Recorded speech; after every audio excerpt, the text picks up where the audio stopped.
Hello team, welcome to another ATP Geopolitics video with myself, Jonathan MS Pearce. Ukraine War News Update, first part of for the 10th of May 2025. And I've just done a breaking news update with regard to the European leaders, that is Keir Starmer from the UK, Emmanuel Macron from France, Friedrich Merz from Germany, and Donald Tusk from Poland, meeting in Kyiv with Zelensky and the First Lady to pay respects at the memorial in the Independence Square in Ukraine, in Kyiv.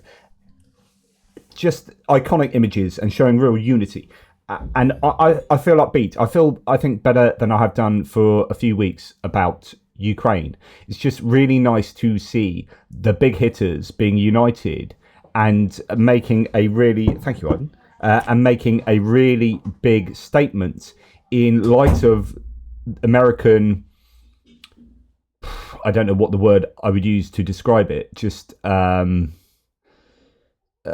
lack of direction, I think, and a lack of understanding of who Russia are and really who Ukraine are or is.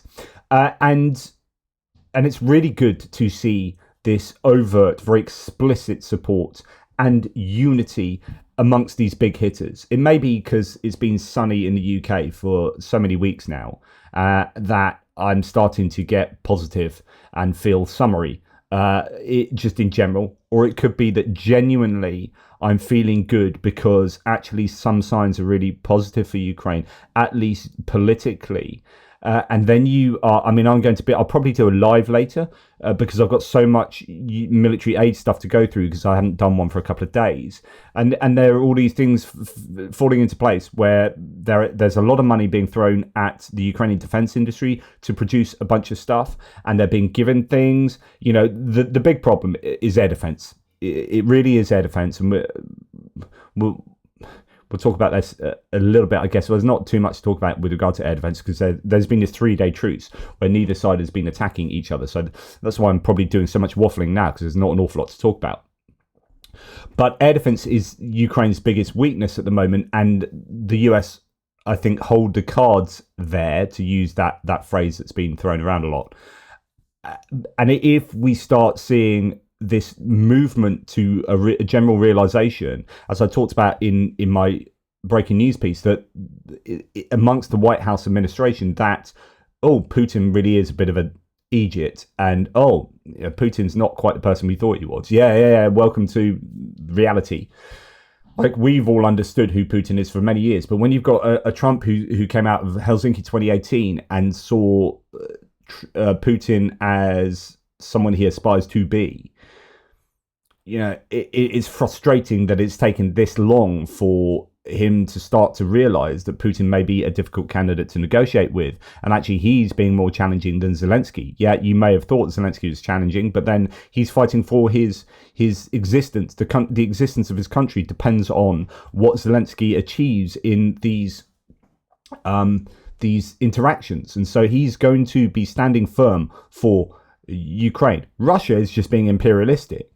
Russia being the difficult ones here, and it appears that there's a greater understanding that it's Putin that's being the obstacle to peace, and that Putin is doing terrible things like bombing apartment blocks full of, you know, children and families and whatnot. So I think if that realization is genuinely happening, and if Europe is stepping up their unity, although we do have, Hungary and Slovakia being difficult, then I'm feeling a little bit better about stuff. Okay. Anyway, sorry, long preamble. Ukrainian general staff figures for the Russian losses for the day before, all the usual caveats apply, and you can find those caveats linked in the description to the video below. 1,310 personnel lost is fairly high still. That's been actually not so much aligning with lower equipment losses. So we've seen, again, another day of low tank losses, 4 tanks, another day of AFV losses being very low as well, just 7 losses there. And yet the personnel losses have again been around the 1,300 mark, so actually slightly higher end of that range that we're used to, 1,000 to 1,300. Certainly over the last month it's been around there. 49 artillery systems, so that's well over double the daily average, but we have seen it higher, but I think that's still a really significant set of losses for the Ukrainians. One anti-aircraft warfare system, useful, but don't know what it is, and 106 vehicles and fuel tanks. I don't know why Andrew Perpetua is not doing his loss list at the moment. I don't know whether there is just, it's a case that there's just there are too many videos coming out with too much information, too much evidence of these hits. And when you've got the Brave One system, whereby different units are trying to gain points by taking out either equipment or personnel and providing evidence to the project in order to get points so they can get more equipment, it's like points win prizes type thing. If that really is having an effect on ramping up units' motivation to upload, they'll be uploading it to the Brave One system in order to provide the evidence to get the equipment. But they'll probably have that then footage that they can then just shove up to their socials accounts as well, and that footage gets out there. I wonder whether that's making it even more challenging for Andrew Perpetua and his team. And there is just too much. It's got to the point where there are too many videos every single day that need to be geolocated and added to the spreadsheets that it's become actually unworkable. I wonder if that's why. So we have the 414th Unmanned Strike Aviation Brigade here with this is kind of what I'm talking about. So I'm just trying to support my claims with some kind of evidence here. So you've got a 2-minute 20 video here, and look on the video, and this is what he was saying that the birds of Magyar do. He's saying when I last spoke to Andrew, he said that sometimes you are getting a single screen being split into, well, here it's 4, but he said more at other times. And also you get montages where each hit is only like a second, 2 seconds, 3 seconds or whatever, and it goes one onto another, onto another, onto another. And so here a 2-minute 20 video has potentially, like 100 things to geolocate and add, and it's just like, it is too much. But here the 414th Unmanned Strike Aviation Brigade, Birds of Magyar, are averaging a confirmed, so here is it, here's the stats to hit you with it, are averaging a confirmed hit every 6.5 minutes. So if you're Andrew Perpetua, he's like, that's one unit, that is one setup, is giving us a geolocated hit once every 6.5 minutes. You divide that into 24 hours and then 7 days a week, 30 days a month, 365 days a year, that's one unit, that many hits. And then all the other units, all of the other units. So if you think I've got to, like, a single person cannot, like, if they did full time, single person can't synthesize all of the data from that one unit. You would need a team working full time, not volunteers and whatnot.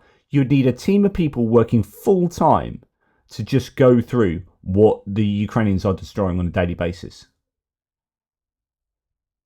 Just incredible. So one thing every 6.5 minutes, and that is just one unit, albeit a very good, successful unit. But my goodness.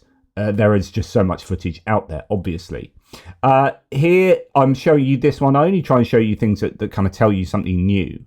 Because otherwise I could just sit here and show you videos of things getting blown up from either side, ad infinitum, ad nauseum, right? But let's make it useful. Here, the 413th separate battalion of unmanned systems raid.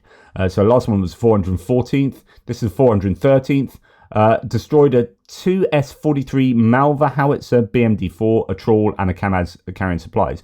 But it's that Malva 2 S-43. Now, these are the new self-propelled howitzers that the Russians have, that they've thrown out on parade here. And you can see the parade. I don't know if this is this year, might have been a previous year, but that's that. And we haven't seen kind of SPGs like that. We haven't seen the Russians really use them. We see these older ones that you just saw there. Now, these Malvers, there was evidence that there was a trainload of these. I don't know how many in total. That was evidence being sent to the front lines. So they are using the Malvers, and there's one going bang.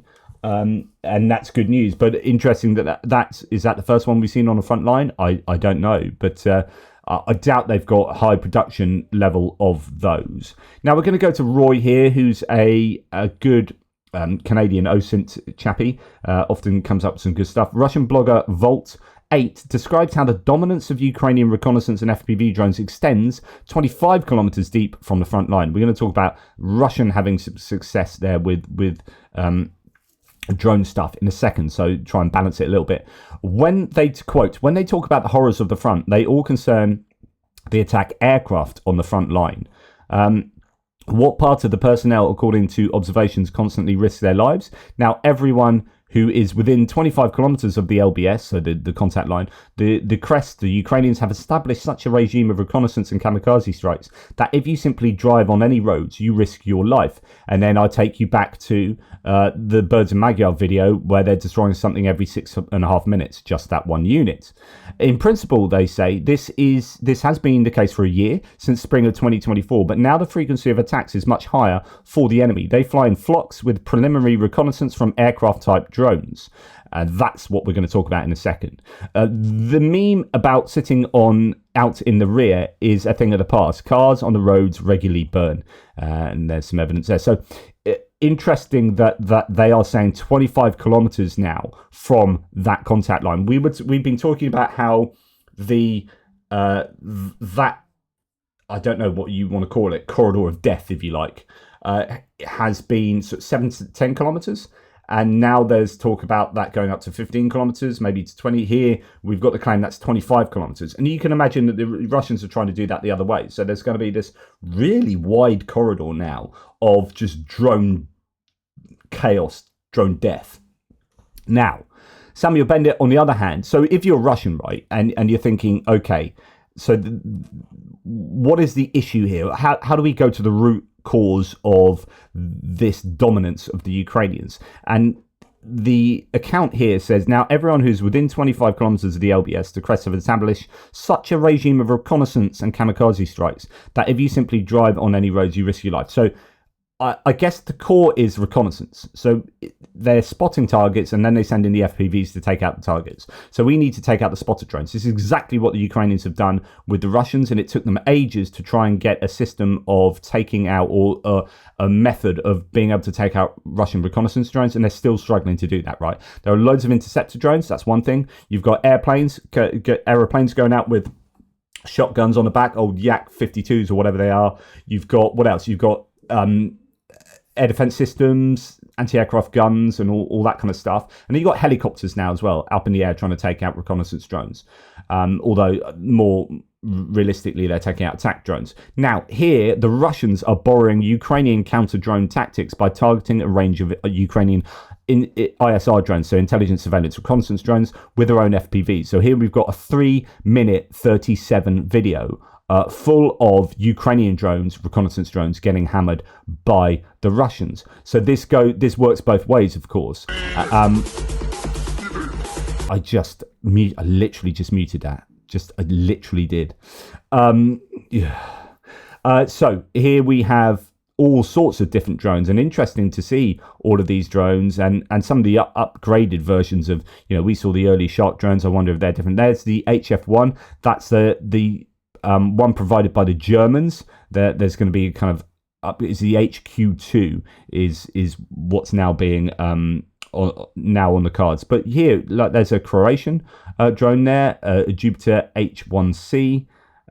We've got an American provided drone there. We've got a Ukrainian. I mean, this is fascinating just to see the different drones.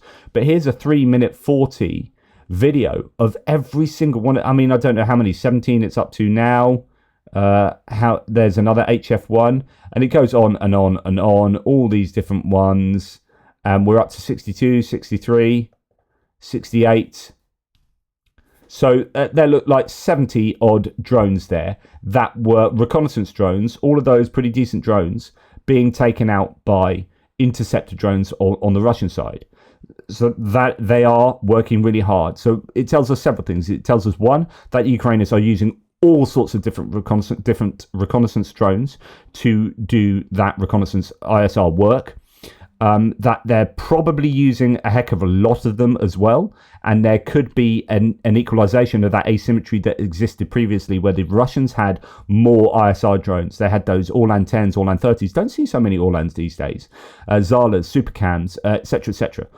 All of those drones were being sent out by the Russians, and the Russians appeared to have had a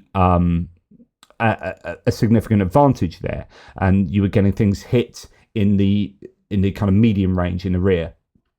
But now I'm thinking that the Ukrainians are probably, having seen the massive scale up of their FPV drone production and procurement, it's also the case with ISR drones too. So the Ukrainians are, I would bet that they've got now an advantage in terms of reconnaissance drones, although it's not a really clear bet. Given where the Russians were. So I'll be interested to know, what the actual data might well be there. But I think that indicates that, the more that are getting destroyed, it shows the more are being used. Okay, here we go on to distant strikes, and there's no news. There were no distant strikes that I'm aware of.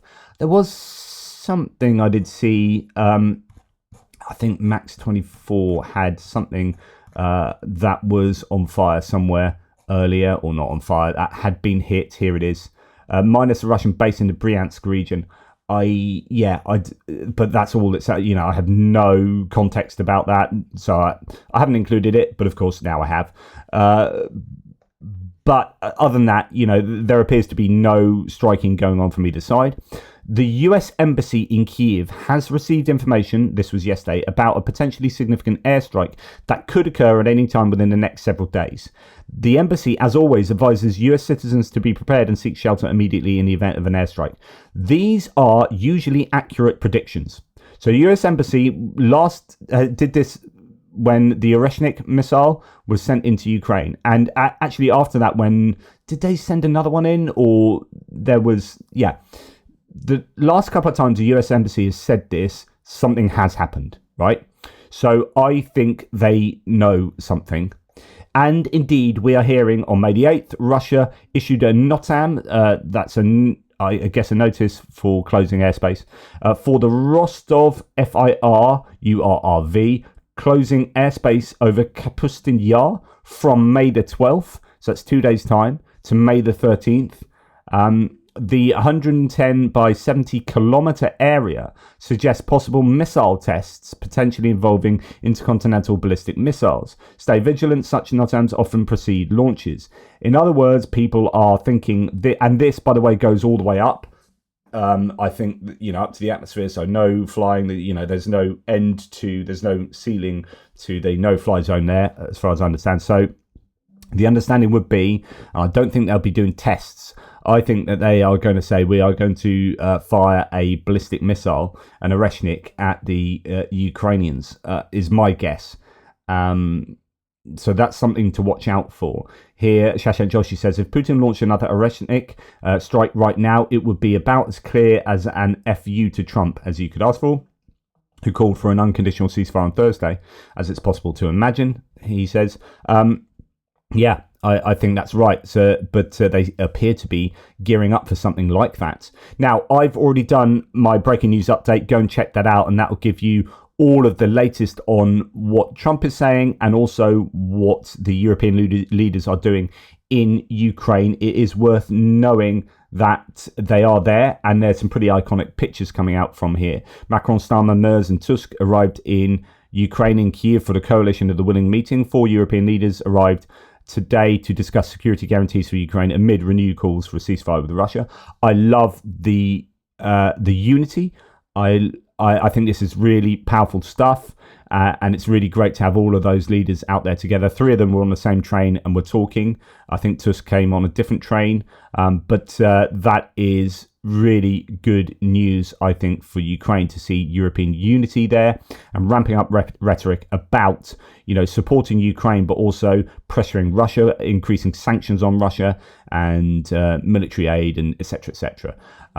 Now, going back to other bits and pieces, it was noted that Putin was sheltered under a bomb-proof roof during the Victory Day parade, and there it is on television in Moscow. This appears to be the first time that's happened, highlighting the Russian government's nervousness about the threat of Ukrainian drone attacks. In previous years, the Russian president and other VIPs have been seated in an open-air stand adjacent to the Kremlin's outer wall overlooking Red Square. This has been the case in 2020, 2021 and 2023.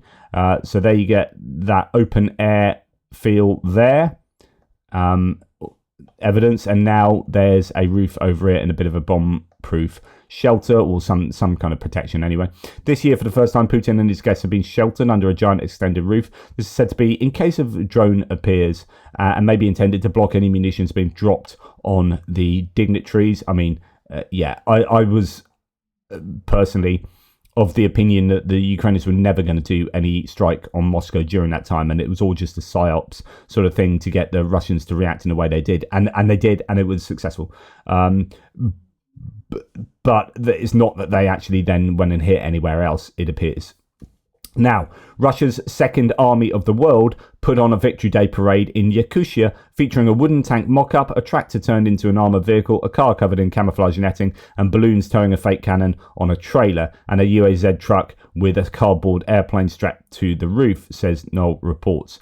I mean, this is all... unless there was a serious bit before this with actual equipment, I mean, this is all rather embarrassing. Look, there's a pretend ship.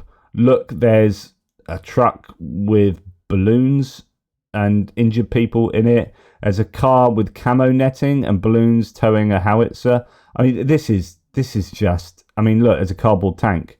People waving. I don't know. It's a little bit embarrassing, I would say. Maybe they didn't want to put tank tracks on a running track. But, yeah, I don't know. Does that tell us anything? Possibly. Okay, in Russia's Kursk region, there's plan to erect monuments and rename streets in honor of the North Korean soldiers who fought against Ukraine, according to the Russian ambassador to North Korea. This is a gesture of grateful memory for helping to liberate cities. That shows you how closely North Korea are supporting Russia. They are naming streets after dead North Korean soldiers there. Quite incredible. And I'm going to leave you with this positive news for our friend Caleb Robertson, and I've interviewed him, remember, and John Sweeney, I've interviewed him. I should get hold of both of them again and have another interview. They made, through Byline TV, a documentary that is exceptional, is very, very good. It's called Under Deadly Skies, Ukraine's Eastern Front, and it was, you were able to see it through some sources like Byline's TV, through their own website and other places. It's now being distributed through Amazon, so if you have an Amazon Prime account, please go and check, certainly in the UK, Under Deadly Skies. It's now on there. I started watching it last night again, just because I watched it ages ago. And, you now that I know Caleb Robertson, I watched this before I'd interviewed Caleb Robertson. So it's just interesting to, see it through a slightly different lens, I guess.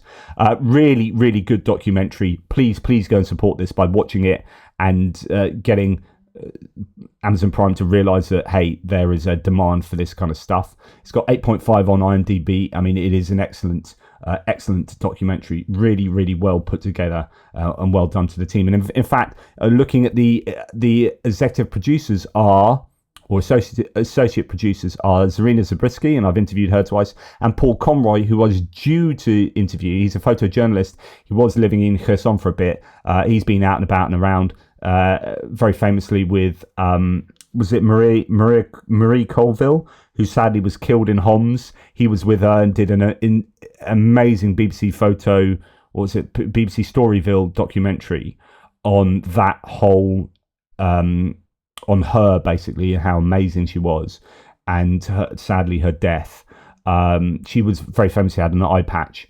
But Paul Conroy is a brilliant photojournalist, and I really should get in contact with him again and interview him. But anyway, go and check out Under Deadly Skies. It really is very good. In the meantime, guys, take care, and I'll speak to you soon. Congratulations. Bloody congratulations. Car for Ukraine, Easter Pysanky, look at this. Look at this. Stormed into third position. Overtook Ukraine Matters. I mean, I'm not competitive. I am competitive. Well done, you guys. You've done me proud. You've really done me proud.